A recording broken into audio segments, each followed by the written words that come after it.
Excuse me, can you help me? I was looking for the main hall. No, maybe I can, actually. I'm looking for the main hall, too. I think it's in the administration building. Are you a new student? Yeah, I am. The man says he's looking for the main hall too. So A has been circled. Now we shall begin. You should answer the questions as you listen, because you will not hear the recording a second time. Now listen carefully to the first conversation and answer questions 1 to 5.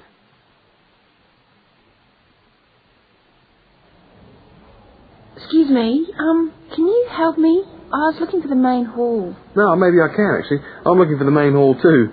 I think it's in the administration building. Are you a new student? Yeah, I am. Yeah, I thought you looked as lost as me. I'm trying to find the admin building, too, so I can register for my course. But I don't seem to be having much luck. Well, look, according to this map of the campus here, you go straight up the steps, turn left, and the building's on the right. Okay, let's see if we can find it. Ah, this looks right. Yeah, it must be. Look, there are hundreds of other people here. Oh, there must be at least 50 people in the queue. We'll be here till gone 2 o'clock at this rate. Yeah, I'm starving. So am I. Actually, I was on my way to the canteen to get something for lunch. Why don't I go to the canteen and buy something, and you stay here and wait? Good idea. What would you like? Pizza, sandwich, hot dog, fried rice? They do everything. Oh, something easy. Takeaway fried rice sounds good. Okay, fried rice. No, on second thoughts, I'll have a cheese and tomato sandwich. Right, 1 cheese and tomato. Anything to drink? Yeah, give me coffee, would you? Hot coffee's a bit hard to carry. What about a Coke or an orange juice? Get me an orange juice then. Look, here's $5. Oh, yeah, take $2 back. Shouldn't cost me more than $3. Well, keep the 5. We'll sort it out later. Oh, and could you get me an apple as well? Okay, back in a minute.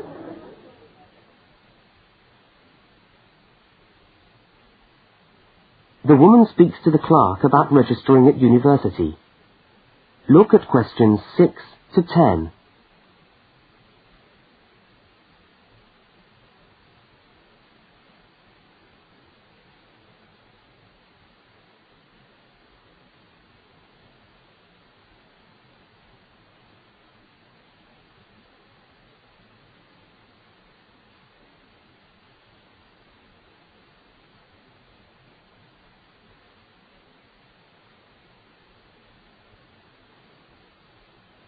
As you listen, complete the form by filling in the numbered spaces 6 to 10.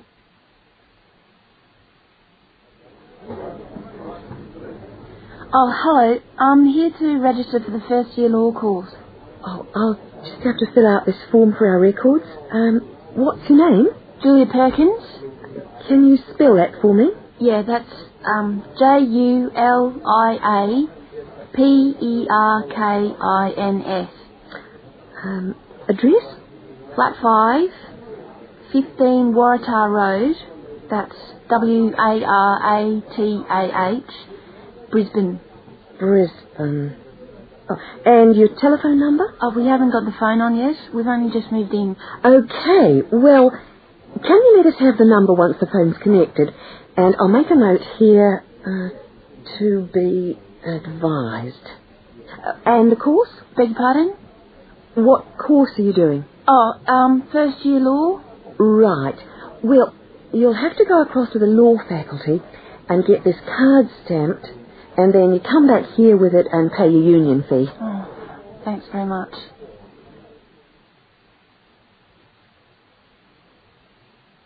The man and the woman meet up again. Look at questions 11 and 12 and circle the correct answer.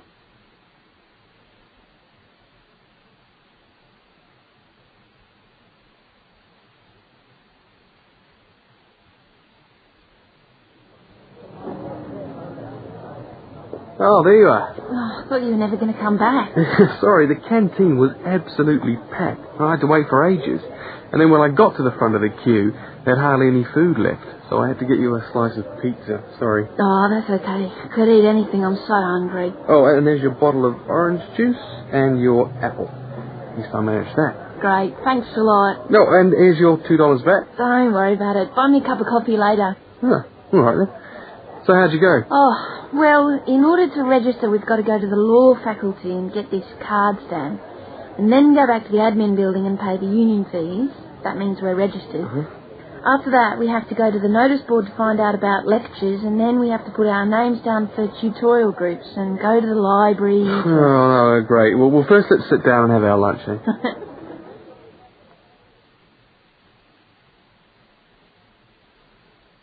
That is the end of section 1. You now have half a minute to check your answers.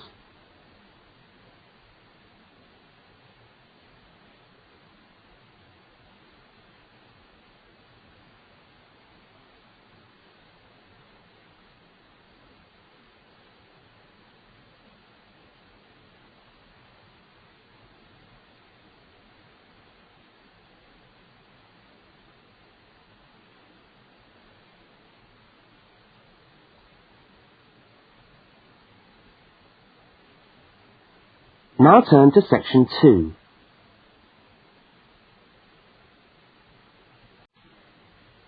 Section 2.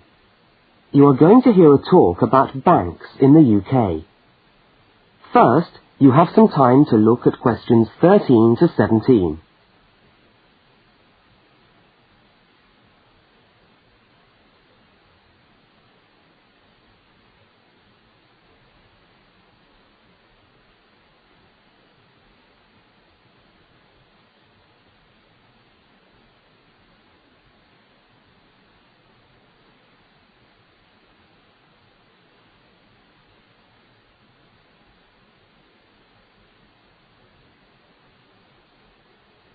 Now listen to the talk and complete the notes by filling in the numbered spaces 13 to 17.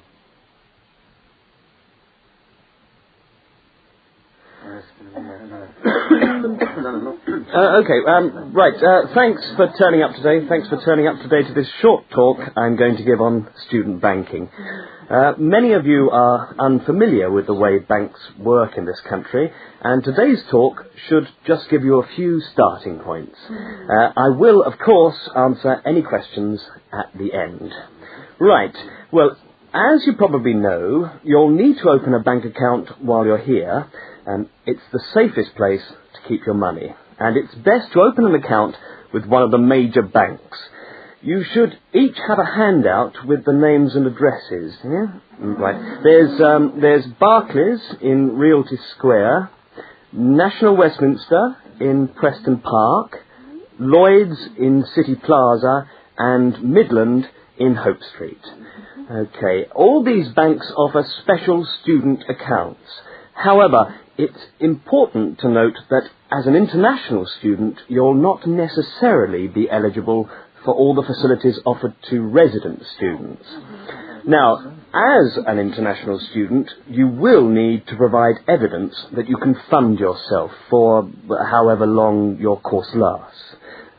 Banks have different policies, and the services that they'll offer you will depend on your individual circumstances and on the discretion of the bank manager involved. So it's a matter of going there and finding out about your own particular situation. Right. When you do go to open a bank account, you should take some documentation with you. I've already mentioned that you must be able to support yourself. In addition to this, most banks ask you to bring your passport and your letter or certificate of enrolment. Okay? Now, by far the most useful type of account to open is a current account. When you do this, you will actually get what is called a student account, which is a current account with special concessions for students. When you open the account, the bank will give you a checkbook, and you can use this to draw money out as you need it. If you need to write checks in shops, you'll also need a check card. This is really an identity card, which guarantees that correctly written checks up to the value stated on the card will be honoured by the bank. Okay? Everybody with me?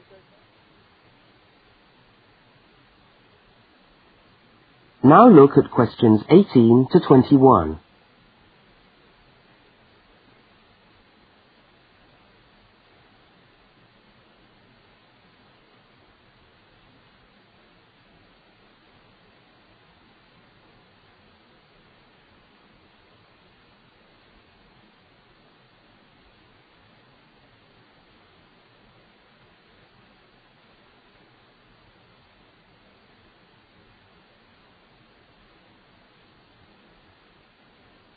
As you listen to the rest of the talk, complete the rest of the notes in the spaces numbered 18 to 21.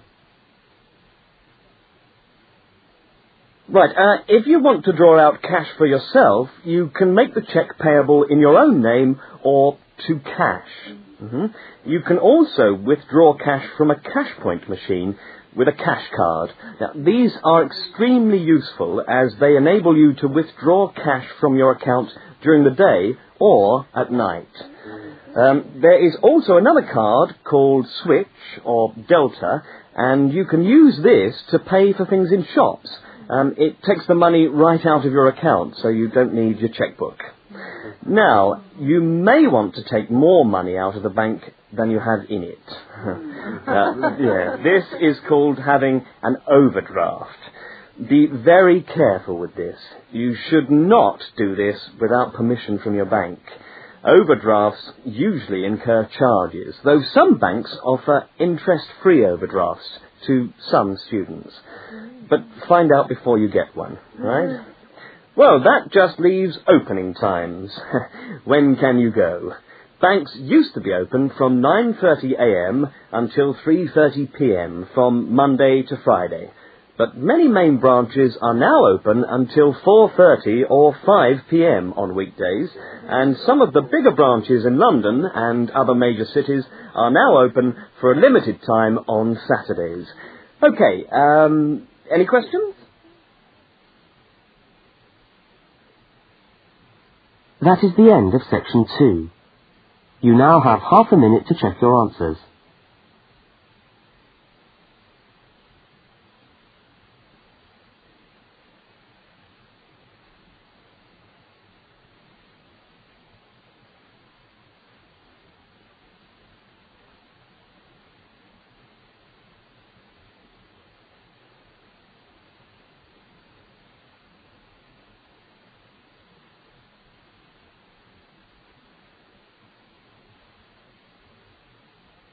Now turn to section 3.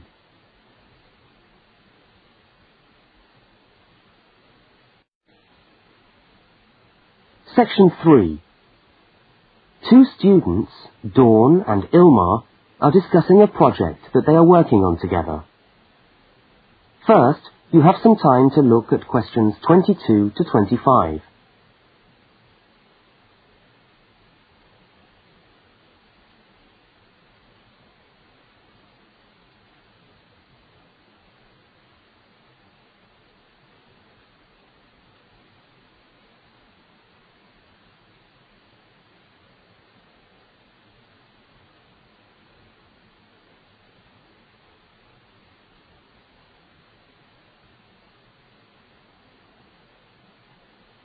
Now listen to the first part of the conversation and complete the fact sheet by filling in the numbered spaces 22 to 25.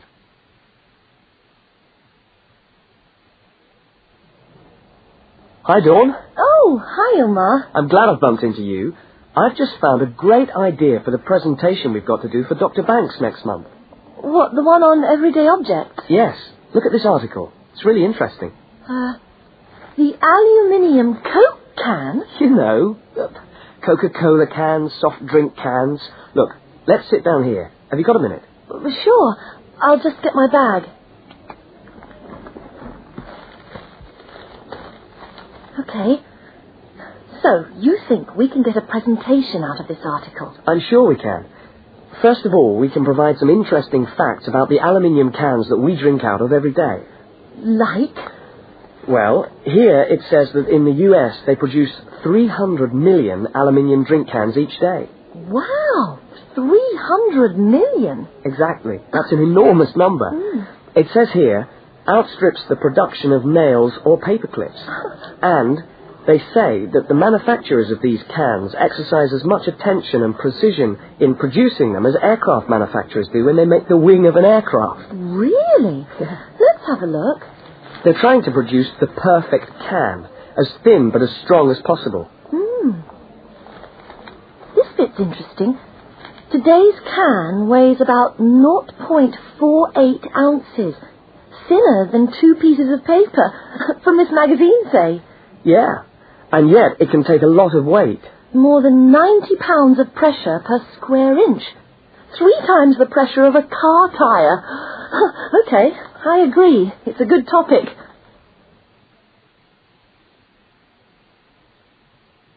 Now look at the diagram of the aluminium can and at questions 26 to 31.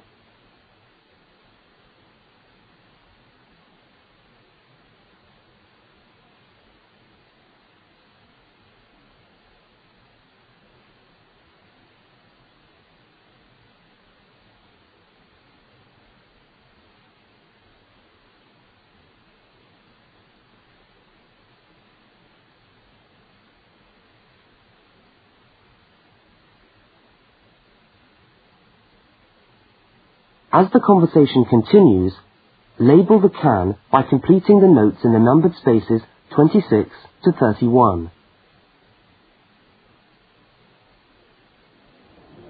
What I thought was that we could do a large picture of a Coke can and label it, and then talk about the different parts. Look, I've done a rough picture here. OK, so where shall we start? Well, the lid is complicated. Let's start with the body first.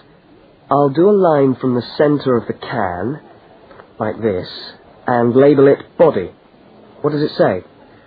It's made of aluminium, of course, and it's thicker at the bottom. Right, so that it can take all that pressure. And then I think you should draw another line from the body for the label. Right, label. The aluminium is ironed out until it's so thin that it produces... Oh, what does it say? A reflective surface suitable for decoration. That's right. Apparently it helps advertisers too. Yes, because it's so attractively decorated. Good.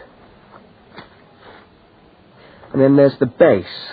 Yes, it says the bottom of the can is shaped like a dome so that it can resist the internal pressure. That's interesting. I didn't know that. Nor did I.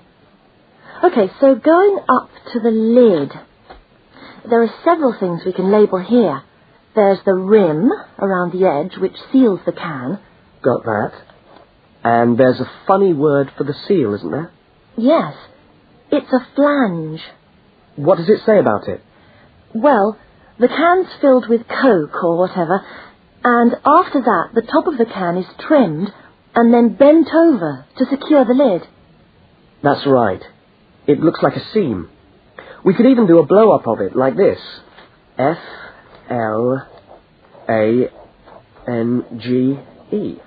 Yes, that would be clearer.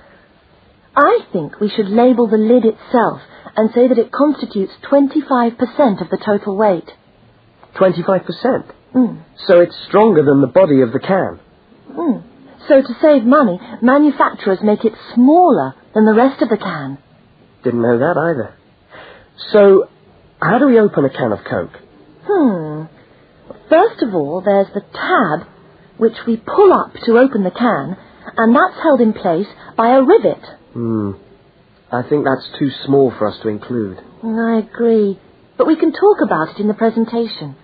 We can show the opening, though. That's the bit of the can that drops down into the drink when we pull the tab. Yeah, hopefully. Sometimes the tab just breaks off. I know. Anyway, the opening is scored so that it pushes in easily but doesn't detach itself. OK. We can show that by drawing a shadow of it inside the can. Like this. I'll label it Scored Opening. Great. Well, I think we've got the basis of a really interesting presentation. Let's go and photocopy the article. Fine. I'll take it home and study it some more. That is the end of section 3. You now have half a minute to check your answers.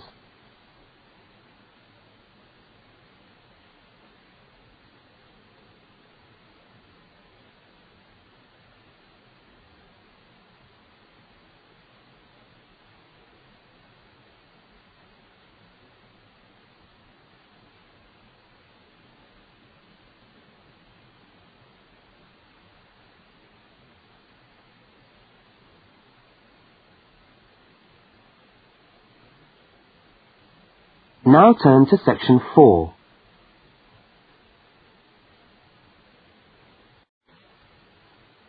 Section 4. You are going to hear part of a short university lecture.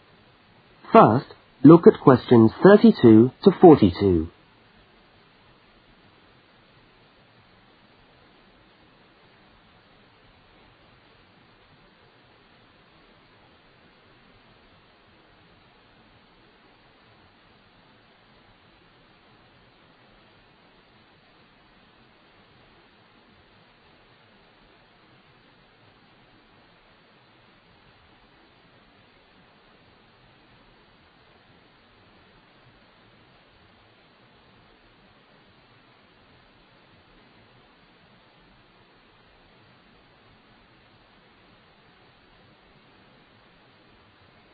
Now listen and complete the lecture notes in the spaces numbered 32 to 42.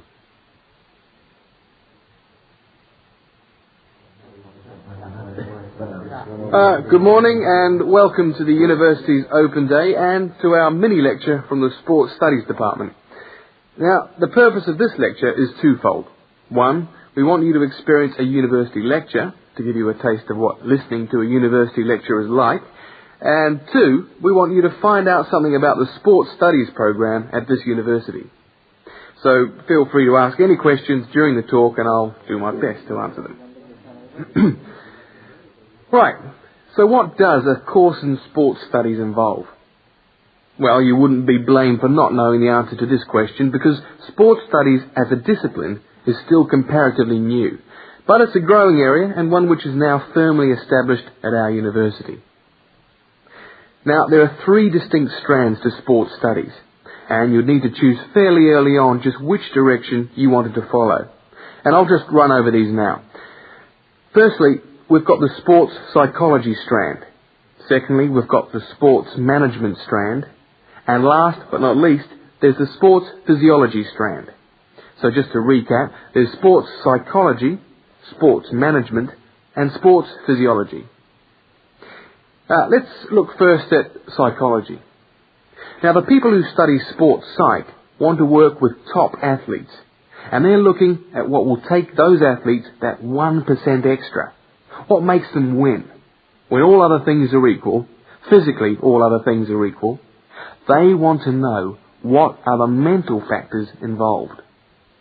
The sports psychologist works closely with the athlete through his or her training program and becomes an integral part of the team.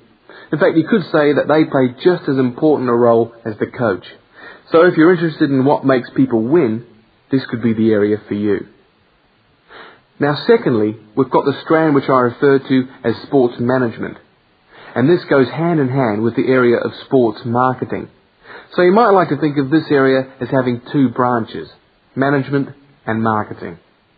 On the management side, we look at issues relating to the running of sports clubs, management of athletes, that sort of thing. But then on the other side, we've got sports marketing. And this is the side that interests me more, because here we will look at the market forces behind sport.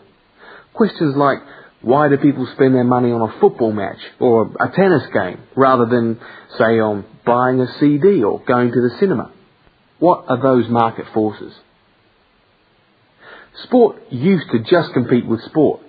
Nowadays, it competes with other leisure activities. The spectators go to sport to be entertained, rather than out of loyalty to a team. They want to have an evening out, and they don't want the cheap seats anymore. They want good seats. They want entertainment. And the professional sportsmen and women respond to this without question. They are there to give a performance. They provide the entertainment. So in the marketing course, we address all these commercial issues, and we look at how this hooks back into the management of sport. Now, the third branch of sports studies sometimes comes under another name and is also known as exercise science. And again here, we find that there are two distinct types of exercise science. The first is working very much at the macro level, what I call the huffing and puffing people. So this looks at fitness testing, body measurements, all that sort of thing. But the more interesting side of sports physiology, at least in my view, is the side that looks at the micro level, looking at cellular change. They're doing cellular research, looking at changes in body cells when the body is under stress. So that just about brings us to the end of our mini lecture for today. I hope you found it interesting, and I look forward to seeing you all on our course next year. But feel free to come and talk to me if you want any more information. I'll be over at that notice board near the main entrance. Thank you very much.